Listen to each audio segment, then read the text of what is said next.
வானொலியில் நீங்கள் கேட்டு மகிழ்ந்த தென்கட்சி கோ சுவாமிநாதன் ஐயா அவர்களின் இன்றொரு தகவல் தொகுப்பினை கேட்டு மகிழுங்கள். ஒரு ஊரில் ஒரு ஆள் இருந்தான். அவன் ஒரு நாள் கோயிலுக்கு போனான். கடவுள்கிட்ட வேண்டிக்கிட்டான், எனக்கு ஒரு 1,00,000 ரூபா நீ கொடுத்தா நான் உன் சன்னதியில் ஒரு தேங்காய் உடைக்கிறேன் அப்படின்னு வேண்டிக்கிட்டான். கடவுள் பார்த்தார். உடனே அவன் கண் முன்னாடி தோன்றினார். இந்தா நீ கேட்ட 1,00,000 ரூபாய் அப்படின்னு சொல்லி அவன் கையில் பணத்தை கொடுத்துட்டு மறைஞ்சிட்டார். இவனால் நம்பவே முடியல. இவ்வளவு சுலபமாக கிடைக்கும்னு தெரிஞ்சிருந்தா அனாவசியமாக ஒரு தேங்காய் உடைக்கிறேன்னு வேண்டியிருக்க வேண்டியது இல்லையே அப்படின்னு நினச்சான். இருந்தாலும் வேண்டுதலை நிறைவேற்ற வேண்டியது கடமை. அதுக்காக என்ன பண்ணால், பக்கத்தில் ஒரு கடைக்கு போனான். ஒரு தேங்காயை கையில் எடுத்தான். இது என்ன விலைன்னு கேட்டான். 5 ரூபான்னார் கடையில் இருந்தவர். அதிகமாக இருக்குதே விலைன்னா. அப்படின்னா ஒன்று செய்யுங்க, அடுத்த ஊருக்கு போங்க, அங்கே தென்னந்தோப்பு அதிகம், அதனால் அங்கே இதை விட குறைஞ்ச விலைக்கு கிடைக்கும் அப்படின்னார். சரின்னு அடுத்த ஊருக்கு கிளம்புனான். அங்கே போய் விசாரித்தான். ஒரு தேங்காய் 3 ரூபாய் விலைன்னாங்க. இதுவும் அதிகமாக தெரியுதேன்னா. அப்படின்னா ஒன்று செய்ய, அதுவும் அந்த ஆற்று ஓரமாக ஒரு தென்னை மரம் இருக்கு பார், அதில் நீயே ஏறி பறிச்சுக்கோ, ஒரு தேங்காய்க்கு 1 ரூபா கொடுத்தா போதும் அப்படின்னார் அந்த தோப்புக்கு சொந்தக்காரரு. இவனுக்கு மரம் ஏற தெரியாது. இருந்தாலும் ஆசை யார விட்டுது, விலை சல்லிசாக இருக்குதே. ஆற்று ஓரம் போனால் தட்டு தடுமாறி அந்த மரத்தில் ஏறினா அந்த தென்னை மரம் வளைஞ்சி ஆற்று பக்கம் போய் அப்புறம் நிமிர்ந்து இருந்தது. அதாவது மரத்தின் உச்சி சரியாக ஆற்றுக்கு நடுவில் இருந்தது. ஆற்றுல வெள்ளம் கரை புரண்டு ஓடிக்கிட்டு இருக்கு. இவன் கடவுள் கொடுத்த 1,00,000 ரூபாயை மடியில் வச்சு இறுக்கி கட்டிக்கிட்டான். உச்சிக்கு போய் காய் பறிக்கிற சமயத்தில் காற்று மழையும் பலமாக கலந்து அடிக்க ஆரம்பிச்சுட்டுது. கால் வழுக்கி விட்டுட்டுது. இவன் சடார்னு ஒரு தென்னை மட்டையை பிடிச்சிக்கிட்டு தொங்க ஆரம்பிச்சிட்டான். கீழே பயங்கரமான வெள்ளம். மடியில் 1,00,000 ரூபா பணம். என்ன செய்யறதுன்னு தவிக்கிறான். இந்த சமயம் கரையில் ஒரு யானைப்பாகன் யானையை குளிப்பாட்டிக்கிட்டு இருக்கிறான். அது அவன் கண்ணில் பட்டது. ஐயா ஒரு உதவின்னு கத்துனான். அவன் என்ன செய்யணும்னு கேட்டான். உன் யானையை மெதுவாக இங்கே அழைச்சிட்டு வா, எனக்கு நேராக கீழே நிறுத்து, என் காலை பிடிச்சி மெதுவாக கீழே இறக்கி விட்டுரு, என் மடியில் இருக்கிற பணத்தில் உனக்கு 10,000 ரூபா தரேன் அப்படின்னா. அவன் பார்த்தான். காலை கையை பிடிச்சா கூட எவனும் இந்த காலத்தில் 10 ரூபாய்க்கு மேலே தரமாட்டேங்கிறான். இவன் காலை பிடிச்சா 10,000 தர்றேங்கிறான் அப்படின்னு யோசனை பண்ணான். உடனே யானையை கொண்டுட்டு போனான். அவனுக்கு நேராக கீழே நிறுத்தினான். அவன் காலை பிடிச்சான். அவ்வளவுதான். அந்த நேரம் பார்த்து யானை மெதுவாக நடந்து அப்பால் போட்டுது. இப்போ யானைப்பாகன் அவன் காலை கெட்டியாக பிடிச்சிக்கிட்டு தொங்குறான். பரிதாபமாக மேலே பார்க்குறான்.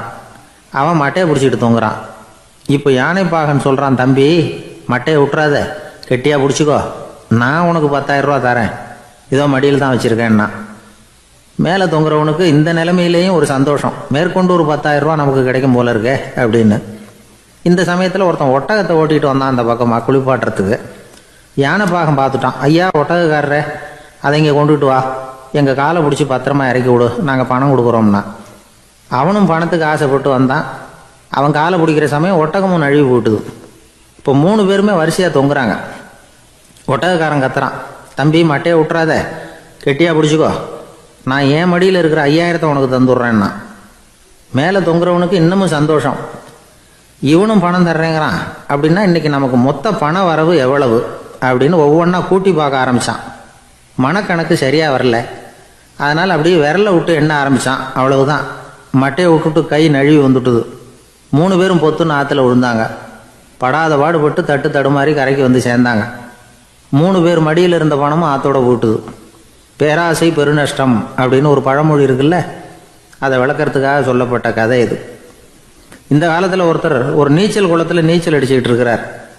காவலுக்கு இருந்தவர் அதை கவனிச்சுட்டார். கரையிலேருந்து சத்தம் போட்டாராம், இதோ பாருங்க, இங்கே ராத்திரி 8 மணிக்கு மேலே நீச்சல் அடிக்கிறது சட்டப்படி குற்றம், அதுக்கு அனுமதி கிடையாது, தெரியாதா உங்களுக்கு அப்படின்னாராம். இதுக்கு அவர், ஐயையோ நான் நீச்சல் அடிக்க வந்தவன் இல்லைங்க, சும்மா சுற்றி பார்க்க வந்தவன், தடுமாறி குளத்தில் விழுந்துட்டேன், நீச்சல் தெரியாது, அதனால் தத்தளிச்சுக்கிட்டு இருக்கிறேன் அப்படின்னு கத்துனாராம். கரையில் இருந்தவர் பார்த்தார். ஓ அப்படின்னா சரி, அதுக்கு ஒன்றும் தடை இல்லை அப்படின்னு சொல்லிவிட்டு அவர் பாட்டு நடந்து போயிட்டாராம். நம்மள மாதிரி ஒரு ஆசாமி அவன் நம்மள மாதிரியே கற்பனை பண்ணான். அதாவது நாம தான் இந்த உலகத்துல ரொம்பவும் கஷ்டப்படுறோம், மற்றவங்க எல்லாம் சந்தோஷமா இருக்கிறாங்க அப்படின்னு அவன் நினைச்சுக்கிட்டான்.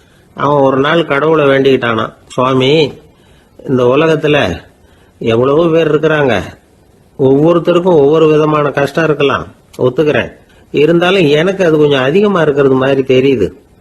அதனால நீங்க எனக்காக ஒரு சின்ன உதவி செஞ்சா போதும். அது வேற ஒண்ணும் இல்ல, என்கிட்ட இருக்கிற துயரங்களை இன்னொருத்தர் யாருகிட்டயாவது கொடுத்துருங்க, அவர்கிட்ட இருக்கிற துயரங்களை என்கிட்ட மாத்தி கொடுத்துருங்க. ஒரு மியூச்சுவல் டிரான்ஸ்பர், அவ்வளவுதான். அப்படி பண்ணிவிட்டா போதும் அப்படின்னு வேண்டிக்கிட்டானான். அன்னைக்கு ராத்திரியே அவன் ஒரு கனவு கண்டிருக்கான். வானத்திலிருந்து ஒரு குரல் கேட்டிருக்கு. அது என்ன சொல்லிச்சு தெரியுமா? ஏ ஜனங்களே, எல்லாரும் அவங்க கஷ்டங்களை ஒரு பையில போட்டு எடுத்துக்குங்க. அப்படி எடுத்துக்கிட்டு நேரா இந்த ஊர் எல்லையில இருக்கிற கோயிலுக்கு வந்து சேருங்க அப்படின்னு அந்த குரல். ஆஹா, கடவுள் நம்ம பிரார்த்தனைக்கு செவி சாய்ச்சுட்டார் அப்படின்னு சந்தோஷப்பட்டான் இவன். உடனே என்ன பண்ணான்? தன்கிட்ட இருந்த கஷ்டத்தையெல்லாம் ஒரு சாக்கு பையில போட்டு எடுத்துக்கிட்டான். வீட்டை விட்டு வெளியில வந்தான். தெருவில் இறங்கி நடக்கிறான். அங்க பார்த்தா ஏகப்பட்ட பேர் ஆளுக்கு ஒரு பைய தூக்கிக்கிட்டு கோயிலுக்கு போயிட்டு இருக்கிறாங்க. சில பேர் மூட்டையா கட்டி தலையில சுமந்துக்கிட்டு போயிட்டு இருக்கிறாங்க. இவன் பார்த்தான். இவனுக்கு ரொம்ப ஆச்சரியமா இருந்தது. ஏன்னா எல்லாரும் வச்சிருக்கிற பைய இவன் பைய விட பெருசா இருந்தது. இவன் பை தான் இருக்கிறதுலயே கொஞ்சம் சின்னதா தெரிஞ்சது. இப்ப அவன் மறுபடியும் சாமியை வேண்டிக்கிட்டான். கடவுளே, இப்ப உள்ள சூழ்நிலையை கவனிச்சா என்கிட்ட இருக்கிற பைய பரவாயில்லன்னு தோணுது. அதனால வேற பை எதையும் மாத்த வேணாம், இதுவே பரவாயில்ல, இந்த பையோட திரும்பி வீட்டுக்கு போனா போதும்னு நினைக்கிறேன் அப்படின்னு ஏதோ நினைக்க ஆரம்பிச்சுட்டான் அவன். எல்லாரும் கோயிலுக்கு போய் சேர்ந்தாங்க. கோயில்ல அந்த குரல் மறுபடியும் கேட்டுது. எல்லாரும் அவங்கவுங்க பைகளை சோகத்துல தொங்க விடுங்க. திடீர்னு விளக்குகள் அணையும், மணி அடிக்கப்படும், அதுதான் அடையாளம். அந்த சமயத்துல இருட்டுல உங்களுக்கு வேண்டிய பைய நீங்க மாத்தி எடுத்துக்கலாம், தேர்ந்தெடுத்துக்கலாம். வெளிச்சம் இருக்கிறப்பவே உங்களுக்கு பிடிச்ச பைக்கு பக்கமா பார்த்து நீங்க நின்னுக்கலாம் அப்படின்னு சொல்லி விவரம் சொல்லிச்சான் அந்த குரல். அப்படி சொன்னதுக்கு அப்புறம் திடீர்னு விளக்கு அணைஞ்சுது, மணி அடிச்சுது. கொஞ்ச நேரம் கழிச்சு மறுபடியும் விளக்குகள்லாம் எரிஞ்சுது. இப்போ பார்த்தா எல்லாரும் அவங்கவுங்க பையையே கெட்டியா பிடிச்சிக்கிட்டு நிக்கிறாங்க. இவனும் அப்படியே நிக்கிறான். இவன் மெதுவா பக்கத்துல நிக்கிறவங்க கிட்ட கேட்டானா, ஏன் நீங்க பைய கையிலேயே வச்சிருக்கிறீங்க, செவுத்துல மாட்டலையா அப்படின்னு கேட்டிருக்கான். இல்லப்பா, நீ ஏன் கையிலேயே வச்சிருக்கிறியோ அதே காரணத்துக்காக தான் நாங்களும் வச்சிருக்கிறோம். நம்ம கவலைகளை பத்தி நமக்கு ஓரளவுக்காவது தெரியும். ஆனா மற்றவங்க கவலைகள் நமக்கு பரிச்சயம் இல்லாதவை, பழக்கம் இல்லாதது. அதனால நமக்கு தெரிஞ்ச கவலைகளை சமாளிக்கிறது சுலபம். தெரியாததை சமாளிக்கணும்னா மறுபடியும் ஆரம்பத்துல இருந்து ஆரம்பிக்கணும். அதனால பழைய நண்பர்களோட வாழறது தான் மேல் அப்படின்னு ஆனான். அதுக்கப்புறம் அவன் தன்னோட பைய போதும்னு வீட்டுக்கு திரும்பி வந்துட்டானான். இது ஒரு பெரியவர் சொல்லி இருக்கிற கதை. அதனால நம்ம கிட்ட இருக்கிற கஷ்டங்கள் தான் பெருசு, அதை இன்னொருத்தங்கிட்ட கொடுத்துட்டு மாத்திக்கலாம் அப்படின்னு நினைக்கிறது தப்பு. இதே மாதிரி இன்னொரு சம்பவம். ஒரு ஊர்ல ஒரு நாள் ராத்திரி ஆகாயத்திலிருந்து கடவுள் குரல் கேக்குது. இந்த ஊர்ல இருக்கிற ஜனங்கள்லாம் கொஞ்சம் கவனிங்க, உங்களுக்கு ஒரு செய்தி. அதாவது இங்க இருக்கிற ஜனங்கள்லயே கொஞ்சம் கூட கவலையே இல்லாத ஆள் யாருன்னு எனக்கு தெரியணும். அதனால எல்லாரும் அவங்க கவலைகளை ஒரு பையில போட்டு எடுத்துக்கிட்டு கோயிலுக்கு வாங்க அப்படின்னாரு கடவுள். உடனே வரிசையா எல்லாரும் வர ஆரம்பிச்சாங்க. எல்லார் கையிலயும் பை இருந்தது, சின்னதும் பெருசுமா. கவலையே இல்லாத ஆள் யாருன்னு தேடினார் கடவுள். ஒரே ஒரு ஆள் மட்டும் கையில எதுவும் இல்லாம வெறும் கையை வீசிக்கிட்டு ரொம்ப ஜாலியா நடந்து வந்துகிட்டு இருந்தான். கடவுள் அவங்ககிட்ட போனார். ஏன்பா, உனக்கு கவலையே இல்லையா அப்படின்னு கேட்டார். எனக்கும் சில கவலைகள்லாம் உண்டு அப்படின்னு அவன். எங்க அதெல்லாம்னு கேட்டிருக்காரு கடவுள். பின்னாடி லாரியில வந்துகிட்டு இருக்கு அப்படின்னு அவன். அசோக மன்னர் வந்துகிட்டு இருக்கார். அவருடைய ஆலோசகர்கள் எல்லாம் பக்கத்துல வந்துகிட்டு இருக்கிறாங்க.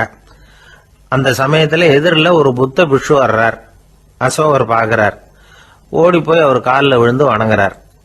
அசோக மன்னரின் தலை அந்த புத்த துறவியின் பாதத்துல பட்டுக்கிட்டு இருக்கு. பக்கத்துல நின்றுகிட்டு இருந்த அமைச்சருக்கு இது ரொம்ப சங்கடமா போச்சு. ரொம்ப வருத்தப்பட்டார். நம்ம அசோக சக்கரவர்த்தி எப்பேற்பட்டவர், அவரோட தலை ஒரு சன்னியாசியின் பாதத்துல படுறதா அப்படின்னு நினைச்சு ரொம்ப கவலைப்பட்டார். அரண்மனைக்கு திரும்பினதும் அமைச்சர் மெதுவா ஆரம்பிச்சார். அரசே, எனக்கு ரொம்ப வருத்தமா இருக்குது அப்படின்னார். எதுக்குன்னார் மன்னர். அசோக சக்கரவர்த்தியின் தலை, அதாவது அந்த சிரம், ரொம்ப மதிப்புமிக்க ஒன்று. அது ஒரு சன்னியாசியின் காலில் படலாமா அப்படின்னார். அசோகர் பதில் சொல்லல, சிரிச்சார், போயிட்டார். அதுக்கப்புறம் ஒரு சரியான சந்தர்ப்பத்துக்காக காத்துக்கிட்டு இருந்தார். ஒரு நாள் அமைச்சரை கூப்பிட்டார். எனக்கு 3 தலைகள் வேணும் அப்படின்னார். சொல்லுங்க, கொண்டுகிட்டு வரேன் அப்படின்னார் அமைச்சர். அசோகர் சொன்னார், முதல்ல எனக்கு தேவையானது ஒரு ஆட்டின் தலை, இரண்டாவது ஒரு புலியின் தலை, மூன்றாவது ஒரு மனிதனின் தலை. இதுதான் அசோகர் கேட்டது. எங்க இருந்தாலும் கொண்டு வாங்கன்னார். அமைச்சர் புறப்பட்டார். ஆட்டுத்தலை புலித்தலை கிடைச்சிட்டுது. அப்புறமா ஒரு சுடுகாட்டுக்கு போய் ஒரு மனித தலையும் சேகரம் பண்ணிட்டு ராஜா கிட்ட வந்துட்டார். அரசே, உங்கள் ஆணைப்படி 3 தலைகளையும் கொண்டு வந்திருக்கிறேன்னார். அசோகர் பார்த்தார். ரொம்ப நல்லது, இப்ப இது 3ஐயும் எடுத்துக்கிட்டு போய் சந்தையில வித்துட்டு வாங்க அப்படின்னார். அமைச்சர் அதுகளை எடுத்துக்கிட்டு சந்தைக்கு போனார். முதல்ல ஆட்டுத்தலை நல்ல விலைக்கு வித்து போச்சு. நல்ல விலை கொடுத்து வாங்கிட்டு போட்டாங்க. அடுத்தபடியா புலி தலைய ஒருத்தர் வாங்கிட்டார். அதை பாடம் பண்ணி வீட்டில் மாட்டி வைக்கலாமே அப்படின்னு நினைச்சு அதையும் வாங்கிட்டு போட்டார். மனித தலையை மட்டும் வாங்கறதுக்கு யாரும் முன் வரல. எல்லாரும் அதை பார்த்துட்டு விலைக்கு போக ஆரம்பிச்சாங்க. அமைச்சர் திரும்பி வந்தார். அரசே, இந்த தலையை மட்டும் யாரும் வாங்க மாட்டேங்கிறாங்க அப்படின்னார். சரி, பரவாயில்ல, இதை இலவசமாவே எனாமாவே யாருக்கிட்டையாவது கொடுத்துட்டு வந்துருங்க அப்படின்னார். அமைச்சர் மறுபடியும் சந்தைக்கு போனார். இதை இலவசமா தரேன், இதை வாங்கிக்கோங்க அப்படின்னார். அப்பவும் அதை யாரும் வாங்கிக்கிறதுக்கு தயாரா இல்லை. மறுபடியும் திரும்பி வந்து மன்னர்கிட்ட விவரத்தை சொன்னார். இப்போ மன்னர் சொல்றார், அமைச்சரே, உயிர் இருக்கிற வரைக்கும் தான் இந்த தலைக்கு மதிப்பு. ஜீவன் போனதுக்கு அப்புறம் அதோட மதிப்பும் போயிடுது. அதனால மதிப்பு இருக்கும் பொழுதே பெரியவர்கள் பாதம் பணிந்து அந்த புனிதத்தை பெற்றுக்கொள்ளணும் அப்படின்னார். பணிவுங்கிறது வேற, அடிமைத்தனம்ங்கிறது வேற. பெரியவர்களை பணிவது நமக்கு பெருமை தரக்கூடிய விஷயம். இதை மனசுல வச்சுக்கிட்டு எப்போ காலில் விழணும், எப்போ காலில் விழக்கூடாது அப்படிங்கிறத முடிவு பண்ணிக்கணும். ஒரு சாதாரண ஆள் நடந்து வந்துகிட்டு இருந்தார். எதிரில் வந்த ஒரு பெரிய மனுஷன் ஓடி போய் அவர் காலில் விழுந்து தன்னுடைய தலையை அவர் பாதத்தில் கொண்டு போய் வச்சார். கொஞ்ச நேரம் கழிச்சு எழுந்திரிச்சு வந்துட்டார். வந்த பிறகு இவரை கேட்டேன், ஏன் திடீர்னு ஓடி போய் அந்த ஆளு காலில் விழுந்தீங்க அப்படின்னு. அவர் போட்டிருக்கிறது என்னோட காணாம போன செருப்பான்னு கண்டுபிடிக்கிறதுக்காக அப்படி விழுந்தேன் அப்படின்னார். அவர் ஒரு பெரிய குடும்பத்துல பிறந்தவர். இருக்கிற சொத்துக்கள் எல்லாத்தையும் வாரி வழங்கி விட்டு காட்டுக்கு புறப்பட்டார் தவம் செய்யறதுக்காக. இருந்தது ஊராவும் கொடுத்துட்டார். இனிமே எதுவுமே இல்லை கொடுக்கறதுக்கு. அப்போ கடைசியா ஒருத்தன் கையை நீட்டினானா, ஐயா ஏதாவது கொடுங்கன்னு இருக்கான். அவர் பார்த்தார், கட்டி இருக்கிற வேட்டியை தவிர வேற எதுவுமே இல்லை. 8 முழம் பட்டு வேட்டி ஜரிகை கரையோடு இருக்குது. கடைசியா அதை தான் எடுத்துக்கிட்டு அவர் புறப்பட்டு இருக்கார். அவர் பார்த்தார், எதிரில் அவன் பரிதாபமா நின்றுகிட்டு இருக்கிறான். அந்த 8 முழ வேட்டியை 2ஆ கிழிச்சார். 4 முழத்தை அவங்ககிட்ட கொடுத்தாரு. மீதி 4 முழத்தை தன்னுடைய இடுப்புல கட்டிட்டு அவர் காட்டுக்கு போயிட்டார். இவன் என்ன பண்ணான் தெரியுமா? கையில கிடைச்ச 4 முழத்தை எடுத்துக்கிட்டு கடை வீதிக்கு போனான். பழைய பட்டு வேட்டி ஜருகை இதெல்லாம் விலைக்கு வாங்குற வணிகர் ஒருத்தர் இருக்கார். அவர்கிட்ட போனான். இதை விலைக்கு எடுத்துக்கிறீங்களா அப்படின்னு கேட்டிருக்கான். அவர் வாங்கி பார்த்துருக்கார்.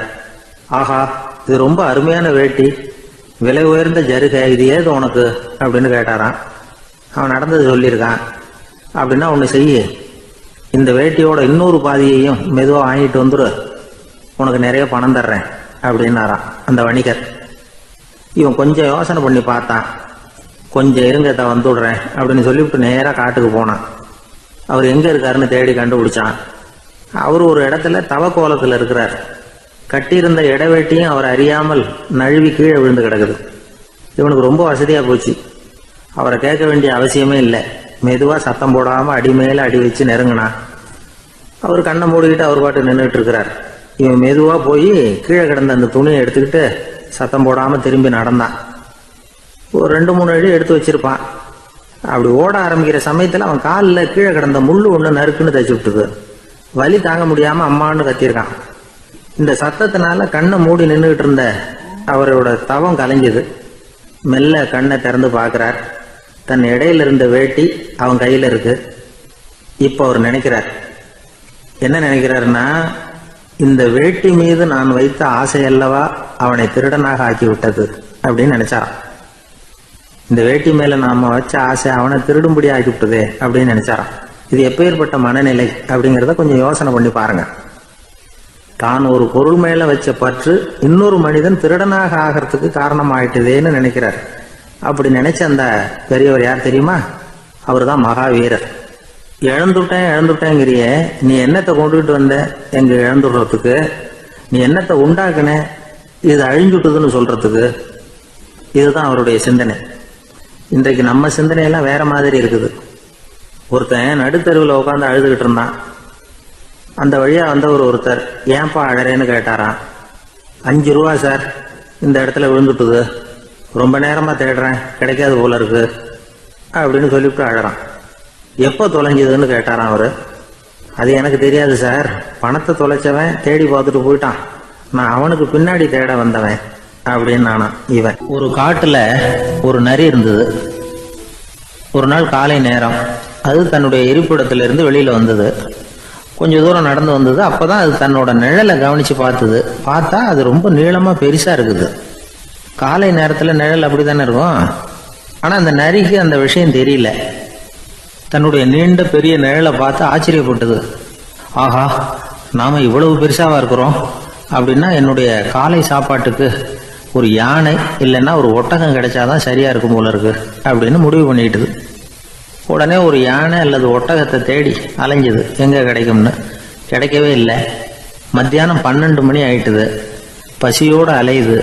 இப்ப தன்னோட நிழலை பார்த்தது. அது மத்தியான நிழல் எப்படி இருக்கும், அது ரொம்பவும் குறுகி போய் தெரிஞ்சுது.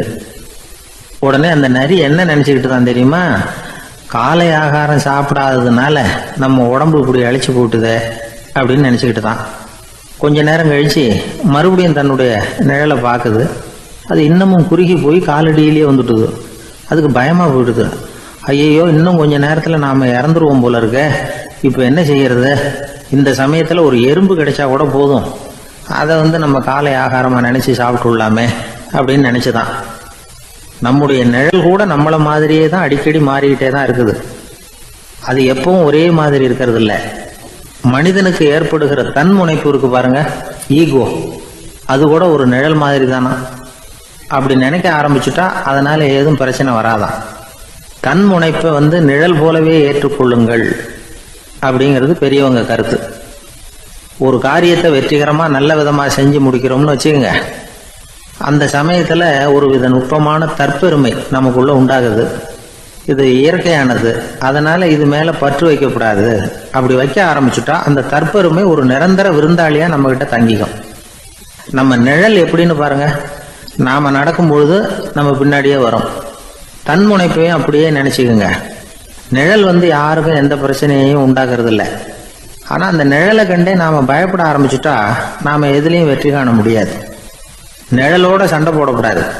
அது மாதிரி தன்முனைப்போடவும் நாம சண்டை போட வேண்டியதில்லை. இல்லாத ஒன்றோடு சண்டை போடுறது எப்படின்னா, அது இருட்டோட சண்டை போடுறது மாதிரி. நாம நிழல் கிடையாது, நம்ம கிட்ட இருக்கிற தன்முனைப்பு ஒரு நிழல். நம்ம நிழலையும் நமக்கு சமமா பாக்குறோம் பாருங்க, அங்கதான் சிக்கலே ஆரம்பம். இப்போ நாம நடந்து போய்கிட்டு இருக்கிறோம். நம்ம நிழல் தரையில விழுது. யாரோ ஒருத்தர் நம்ம நிழல் மேல காலை வச்சு நடந்து போறார். உடனே அவர்கிட்ட சண்டைக்கா போறோம், ஏண்டா என் நிழலை மிதிச்ச அப்படின்னு. நமக்கு தெரியும் அது நிழல் தாங்கிறது. அவர் உங்க மேல நடக்கல, உங்களுடைய நிழல் மேலதான் நடக்கிறார். அது மாதிரி உங்க தன்முனைப்பின் மேல யாராவது நடந்தா உங்களை அவமானப்படுத்துறதா நினைக்கிறீங்க. காரணம், நாமளும் நம்ம தன்முனைப்பும் ஒண்ணுங்கிற நினைப்பு தான் காரணம், மற்றபடி வேற ஒண்ணும் கிடையாது. நம்ம நிழல் மேல நடக்கிறவர் நம்மளை காயப்படுத்துறது இல்லை. தன்முனைப்பு வேண்டாத ஒன்னாவும் பார்க்க வேண்டியதில்லை. அது இயற்கை. நிழலை உங்க முன்னாடி வைக்க வேணாம், அது உங்க பின்னாடியே இருக்கட்டும். நிழலின் நிழலாகி விடாதீர்கள், நீங்கள் நீங்களாகவே இருங்கள். இதுதான் சான்றோர் சிந்தனை. ஒரு பேருந்துல ஒரே நெரிசல். ஒருத்தர் பக்கத்துல நின்றுகிட்டு இருந்தவர்கிட்ட ரொம்ப பணிவா விசாரிச்சார், ஏன் சார், நீங்க ஏதாவது பெரிய உத்தியோகத்துல இருக்கிறீங்களா அப்படின்னார். அப்படிலாம் ஒண்ணும் இல்லைங்கன்னார் அவரு. அப்படின்னா வேற ஏதாவது அரசியல்ல பெரிய பதவியில் இருக்கிறீங்களா அப்படின்னு கேட்டார். அதுவும் இல்லைங்கன்னார். சரி, பணமாவது அதிகமா வச்சிருக்கீங்களா அப்படின்னு கேட்டார். அப்படிலாம் ஒன்றும் கிடையாது சார்னார் அவரு. அப்புறம் எதுக்குடா என் காலை மிதிச்சுக்கிட்டு இருக்கிற, எடுறா காலை அப்படின்னாராம் இவர். ஒரு ஊர்ல ஒருத்தர் இருந்தார், ரொம்ப நல்லவர். யாருக்காவது ஏதாவது கொடுத்துக்கிட்டே இருப்பார், கொடையாளி. தினமும் யாராவது ஒருத்தருக்கு ஏதாவது கொடுக்கலன்னா அவருக்கு தூக்கம் வராது, அப்படி ஒரு பழக்கம். அது மட்டும் இல்லை, அவர் கொடுக்கறது அடுத்தவங்களுக்கு தெரியாது, அவ்வளவு ரகசியமா அதை கொடுப்பார். வலது கை கொடுக்கறது இடது கைக்கு தெரியக்கூடாதுன்னு சொல்லுவாங்கல்ல, அது மாதிரி அவர். ஒரு நாள் ராத்திரி அவர் ஏற்கனவே தயாராக கட்டி வச்சிருந்த பணம் முடிச்ச கையில் எடுத்துக்கிட்டு வீட்டை விட்டு வெளியில் வந்தார். தெருவில் இறங்கி நடந்தார். இன்னைக்கு யாருக்கு தர்மம் செய்யறது அப்படின்னு யோசனை பண்ணிட்டு இருட்டில் நடந்து வந்துகிட்டு இருக்கிறார். யாரோ ஒருத்தர் எதிரில் வர்றது மாதிரி தெரிஞ்சுது. உடனே அவர் கிட்ட போனார். தன்கிட்ட இருந்த பணம் முடிச்சு அவசரமாக அவர் கையில் திணிச்சுட்டு திரும்பி வந்துட்டார். அப்பாடா, ஒரு வழியாக யாருக்கும் தெரியாமல் இன்னைக்கு தர்மம் பண்ணியாச்சு அப்படிங்கிற மகிழ்ச்சி, மன நிறைவு அவர் முகத்தில். நிம்மதியாக தூங்கினார். அப்புறம் எழுந்திரிச்சார். மறுநாள் காலையில் ஊர் பூரா ஒரே பேச்சு. என்ன பேச்சுன்னா, நேற்று ராத்திரி ஒரு திருடன் கையில் யாரோ பணத்தை கொடுத்துட்டு போயிருக்கிறாங்க அப்படின்னு எல்லாரும் பேசிக்கிட்டு இருக்கிறாங்க. இதை கேள்விப்பட்டதும் அந்த பெரியவருக்கு ரொம்ப வருத்தமாக போச்சு. அடடா, போயும் ஒரு திருடனுக்காக உதவி பண்ணியிருக்கிறோம், பிரயோஜனம் இல்லாமல் போட்டுதே அப்படின்னு நினைச்சார். சரி, இன்னைக்கும் யாருக்காவது உதவி பண்ணணும் அப்படின்னு முடிவு பண்ணினார். ராத்திரி நேரம் வந்தது. இவர் வழக்கம் போல தெருவில் இறங்கி நடந்தார். கையில் பணம் முடிச்சு. எதிரில் ஒரு பெண் உருவம் மங்கலா தெரிஞ்சது. இவர் உடனே அந்த பெண்கிட்ட பணத்தை கொடுத்துட்டு திருப்தியாக திரும்பி வந்துட்டார். மறுநாள் காலையில் ஊர் பூரா என்ன பேசிக்கிட்டாங்க தெரியுமா? நேற்று ராத்திரி நெறி தவறி நடக்கிற ஒரு பெண்ணின் கையில் யாரோ பணத்தை வச்சுட்டு போயிருக்கிறாங்க அப்படின்னு எல்லாரும் பேசிக்கிறாங்க. அடடா, இன்னைக்கும் தவறுதலாக நடந்து போச்சு அப்படின்னு ஒரு வருத்தப்பட்டார். இருக்கட்டும், இன்னைக்கும் ஏதாவது தர்மம் பண்ணுவோம் அப்படின்னு நினச்சிக்கிட்டாரு. 3வது நாள் ராத்திரியும் புறப்பட்டார். இப்பவும் எதிரில் ஒருத்தர் வந்தார். இவர் பணத்தை கொடுத்தார், திரும்பி வந்துட்டார்.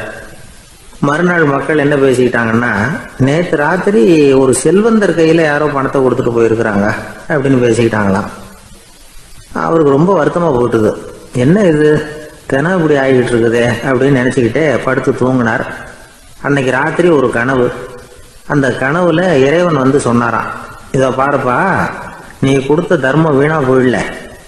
உன்கிட்ட பணம் வாங்கின அந்த திருடன் திருந்திட்டான், அந்த பொண்ணும் திருந்திட்டா, அந்த செல்வந்தனும் கொடையாளி ஆயிட்டான், எல்லாருக்கும் உதவி பண்ண ஆரம்பிச்சுட்டான் அப்படின்னு சொன்னாராம். இந்த கதையை சொன்னவர் யாருன்னா நபிகள் நாயகம். இதுல உள்ள கருத்து என்னன்னா, நல்ல மனசோட தர்மம் பண்ணுனா அது வீணா போறதில்லை.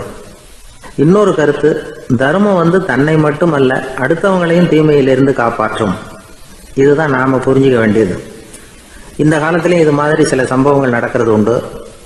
ஒரு பெரியவர் இருட்டில் நடந்து வந்துகிட்டு இருந்தாரு. எதிரில் வந்த ஒருத்தன் வலுக்கட்டாயமா அவர் கையை பிடிச்சி ஒரு பண முடிப்பை கொடுத்து வச்சுக்க சொல்லிவிட்டு விலகி போயிட்டான். பெரியவருக்கு ஆச்சரியம், இந்த காலத்திலையும் இப்படி வலது கை கொடுக்கறது இடது கைக்கு தெரியக்கூடாதுன்னு நினைக்கிற கொடையாளிகள் உண்டு போல இருக்கு அப்படின்னு யோசனை பண்ணிக்கிட்டே நடந்தார். கொஞ்ச தூரம் போயிருப்பாரு. அதுக்குள்ள அதே ஆள் திரும்பி வந்தான். கொடுத்த பண முடிப்பை திருப்பி கொடுங்க அப்படின்னு கேட்டு வாங்கிட்டான். இவருக்கு ஒன்றும் புரியல. ஏன் இப்படி பண்றேன்னார். அது ஒன்றும் இல்லைங்க, கொஞ்ச நேரம் இதை உங்ககிட்ட கொடுத்து வச்சிருந்தேன், அவ்வளவுதான் அப்படின்னா. ஏன்னு கேட்டார்.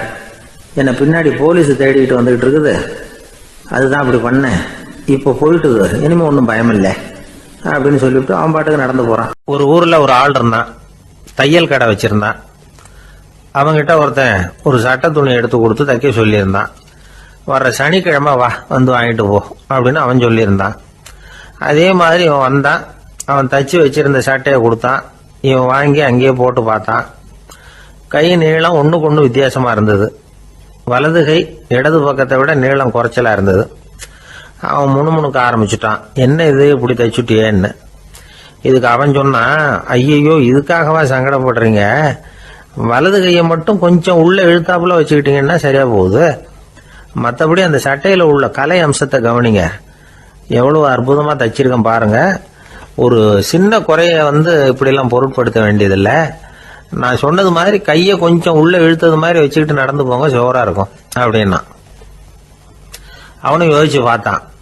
சரியான யோசனையா தான் தோணுச்சு. கொஞ்சம் முயற்சி பண்ணி வலது கையை கொஞ்சம் உள்ள இழுத்து சட்டை சரியா இருக்கிறது மாதிரி பண்ணிட்டான். இப்போ மறுபடியும் ஒரு பிரச்சனை. வலது கையை உள்ள இழுத்த மாதிரி அப்படியே வச்சுக்கிட்டதும் முதுகு பக்கம் கொஞ்சம் துணி தளர்த்தியா தொங்குறது மாதிரி தெரிஞ்சது. என்ன இது, முதுகு பக்கம் துணி குவிஞ்சுட்டுதே, தொங்குதே அப்படின்னா மறுபடியும், அடடா, இதுக்காகவா கவலைப்படுறீங்க, உடம்ப அதுக்கு தகுந்த மாதிரி கொஞ்சம் வளைச்சிக்கிட்டா சரியா போடுது, இதுக்காக அந்த அழகான தையலை பிரித்து அதில் உள்ள கலை அம்சத்தை கெடுக்கிறதுக்கு என் மனசு இடம் தரல. எவ்வளவுக்கு தளர்த்தியா இருக்கோ அவ்வளவுக்கு கொஞ்சம் உடம்ப வளைச்சி அப்படி குனிஞ்சது மாதிரி போங்க போதும் அப்படின்னா. அதுவும் நல்ல யோசனையாக தான் பட்டுது இவனுக்கு. சரின்னு சொல்லிவிட்டு புறப்பட்டான். தெருவில் இறங்கினான். கையை கொஞ்சம் உள்ளே இழுத்தான். உடம்ப கொஞ்சம் முன்னால் வளைச்சான். சட்டைக்கு தகுந்த மாதிரி உடம்ப பண்ணிக்கிட்டான். மெதுவாக நடந்து போகிறான். இப்போ எதிரில் இன்னொருத்தன் வரான். இவனை பார்க்குறான். இவன் போட்டிருக்கிற சட்டையை பார்க்குறான். ஆஹா அற்புதம்ங்கிறான். சும்மா சொல்லக்கூடாது, ரொம்ப நல்லா இருக்குது. நிச்சயமா இது இந்த ஊர் மேல தெருவில் இருக்கிற ஒருத்தன் இருக்கானே, அவன் தைச்சதா தான் இருக்கணும் அப்படின்னா.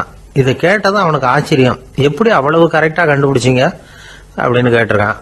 இதுக்கு அந்த வழிபோகன்னு சொன்னானா, அவன் ரொம்ப கெட்டிக்காரன். உங்களை மாதிரி உடம்பும் கையும் வளைஞ்சு போன ஒரு ஆசாமிக்கு அவனை தவிர வேற யாராலேயும் இவ்வளவு பொருத்தமான ஒரு சட்டையை தைக்க முடியாது அப்படின்னானா. பாருங்க, அவனுக்காக இவன் அனுசரிக்க போய் இவனோட நிலைமை எப்படி ஆயிடுது பாருங்க. இதே மாதிரி தான் சில சடங்குகளும் சம்பிரதாயங்களும் நம்மளை கோமாளி ஆக்கி விட்டுரும். எதுவா இருந்தாலும் அதுல அறிவுபூர்வமான அணுகுமுறை அவசியம். ஒரு நர்ஸ் அவசரமா ஓடி டாக்டர் கிட்ட சொல்லிச்சான், டாக்டர் ஒரு தப்பு நடந்து போச்சு. 10ஆம் நம்பர் பெட்ல இருக்கிற பேஷண்ட்டுக்கு காலில் ஆபரேஷன் பண்றதுக்கு பதிலாக கையில் ஆபரேஷன் பண்ணி விட்டீங்க. கை ஆபரேஷன் பண்ணிக்க வேண்டிய ஆள் 7ஆம் நம்பர் பெட்ல இருக்கார் அப்படின்னு தான். அதுக்கு ஒரு பதட்டப்படாம சொன்னாராம், பரவாயில்ல இவரை தூக்கி 7ஆம் நம்பர் பெட்ல போட்டுரு அப்படின்னாராம். தான் மட்டும் வாழ்ந்தா போதும் அப்படின்னு நினைக்கிறவங்க உண்டு. தானும் வாழணும், அடுத்தவங்களும் வாழணும் அப்படின்னு நினைக்கிறவங்களும் உண்டு. முதல்ல சொன்ன வகையை சேர்ந்த மனிதர்கள் எப்படி தெரியுமா? எப்படியாவது தான் மட்டும் வாழ்ந்தால் போதுங்கிற நினைப்பு தான் எப்பவும் அவங்களுக்கு இருக்கும். தங்களுடைய வளர்ச்சிக்கு எது தடையா இருந்தாலும் சரி, யார் தடையா இருந்தாலும் சரி, அதை அழிச்சுட்டு தான் மறுவேலை பார்ப்பாங்க. அவங்கெல்லாம் பாவ காரியங்களுக்கு தயங்குறதே இல்லை. அப்படிப்பட்ட வாழ்க்கை அவங்களுக்கே இடைஞ்சல அமைஞ்சு விடுறது உண்டு. அதை விளக்கறதுக்கு ஒரு கதையும் உண்டு. ஒரு ஊர்ல அப்படிப்பட்ட ஆள் ஒருத்தன் இருந்திருக்கான். நிறைய பாவங்களை செஞ்சவன். அதன் காரணமா நரகப்படுகொழியில விழுந்துட்டான். நரகப்படுகொழிங்கிறது ஒரு பெரிய கிணறு மாதிரி. ஏற்கனவே பாவம் செஞ்சவங்க நிறைய பேர் அதில் விழுந்து கிடக்குறாங்க. உள்ள ஏகப்பட்ட சத்தம், எல்லாம் அந்த பாவாத்மாக்கள் போடுற சத்தம். இப்போ விழுந்தானே இவனும் சத்தம் போட்டான். இவன் போடுற சத்தம் கொஞ்சம் அதிகமாக கேட்டுது. இந்த கிணத்துக்கு பக்கத்தில் புத்தர் உட்கார்ந்துருக்கிறார். அவர் காதில் இவன் போடுற சத்தம் விழுந்தது. உடனே அந்த கிணத்தடிக்கு போனார். குனிஞ்சு பார்த்தார். சாமி என்னை காப்பாத்துங்க அப்படின்னு கத்தனா இவன். புத்தர் அவனை கொஞ்சம் கவனிச்சு பார்த்தார். மனித சமுதாயத்துக்கு அவன் என்னென்ன கெடுதல் பண்ணியிருக்கிறாங்கிற விவரம்லாம் அவர் மனக்கண்ணில் தெரிஞ்சது. அவருக்கு எல்லாம் புரிஞ்சு போச்சு. இருந்தாலும் அவனை காப்பாத்துறதுக்கு ஏதாவது வழி உண்டா அப்படின்னு யோசிச்சார். அவன் தன்னுடைய வாழ்நாளில் ஏதாவது நல்லது செஞ்சிருக்கானா அப்படின்னு பார்த்தார். ஒரே ஒரு சமயம் அவன் தன்னுடைய காலடியில மிதிபட இருந்த சிலந்தியை மிதிக்காமல் தாண்டி போயிருக்கிறான். இந்த ஒரு காரியத்துக்காக அவனை கரையேற்ற முடியுமா அப்படின்னு நினைச்சார். அவ்வளவுதான். உடனே அவர் கையில ஒரு சிலந்தி உட்கார்ந்துதான். அதுகிட்ட இருந்து நூல் இழை வெளிவர ஆரம்பிச்சது. அந்த நூல் இழை கிணற்று ஆழம் வரைக்கும் அப்படியே நீண்டுகிட்டே போச்சான். புத்தர் பார்த்தார். இந்த நூலை பிடிச்சுக்கிட்டு மேலே ஏறி வா அப்படின்னார். என்னங்க சொல்றீங்க, இந்த சிலந்தி நூல் என்ன தாங்குமான்னு கத்தனான். எல்லாம் தாங்கும், அதை பிடிச்சிக்கிட்டு ஏறி வா அப்படின்னார். சந்தேகத்தோடவே அவன் அந்த நூல் இழைய பிடிச்சி இழுத்து பார்த்தா ரொம்ப வலுவா இருந்தது. அவனுக்கு ஆச்சரியம். அதை பிடிச்சிக்கிட்டே மெதுவா மேலே ஏறி வர ஆரம்பிச்சுட்டான். பாதி தூரம் ஏறி வந்திருப்பான். அப்போ அவன் காலுக்கு கீழே ஏதோ சத்தம். என்னன்னு குனிஞ்சு பார்க்கறான். கீழே கிடந்தவங்க சில பேரும் அந்த நூலை பிடிச்சி மேலே வந்துகிட்டு இருக்கிறாங்க. இவனுக்கு கோபம் வந்துட்டுது. தன்னுடைய இடுப்புல வச்சிருந்த கத்தியை எடுத்து தன்னுடைய காலுக்கு கீழே நூல் இழையை அப்படியே வெட்டி விட்டுட்டான். இனிமே நாம மட்டும்தான் மேலே ஏறி வந்துடணும் அப்படின்னு நினைச்சுக்கிட்டான். ஆனா நடந்தது என்ன தெரியுமா? மொத்த நூல் இழையும் அப்படியே அருந்து கீழே விழுந்துட்டுது. அவனும் பொத்துன்னு கீழே விழுந்துட்டான். மறுபடியும் கத்த ஆரம்பிச்சுட்டான். ஏற்கனவே அவன் செஞ்சிருந்த ஒரு சிறு கருணை அந்த நூல் இழைக்கு உறுதியை கொடுத்தது. இப்போ அவன் செஞ்ச பாவம் அந்த நூல் இழைய வலுவிழக்க செஞ்சுட்டுது. அடுத்தவங்களும் வாழணுங்கிற எண்ணம் அவனுக்கு இருந்திருந்தா இப்போ அவனும் கரையேறி வந்திருப்பான், மற்றவங்களும் சௌக்கியமா சேர்ந்திருப்பாங்க. அதனால நாமும் வாழணும், அடுத்தவங்களும் வாழணும் அப்படின்னு நினைக்கிறவன் வாழ்க்கையில சீக்கிரம் முன்னுக்கு வந்துடுவான். ஒருத்தன் ஒரு டாக்டர் கிட்ட போனான். மருந்து வாங்கினான். வாங்கி கொண்டாந்து பேசாம வச்சுட்டான், சாப்பிடல. அப்புறம் எதுக்காகப்பா போய் அவர்கிட்ட மருந்து வாங்கினேன் அப்படின்னு கேட்டாங்க. டாக்டர் வாழணும் இல்லையா, அதனால தான் அப்படின்னா. அவர் கொடுத்த மருந்தை நீ ஏன் சாப்பிடல அப்புறம் அப்படின்னு கேட்டாங்க. நான் வாழணும் இல்லையா, அதுக்காக தான் அப்படின்னா.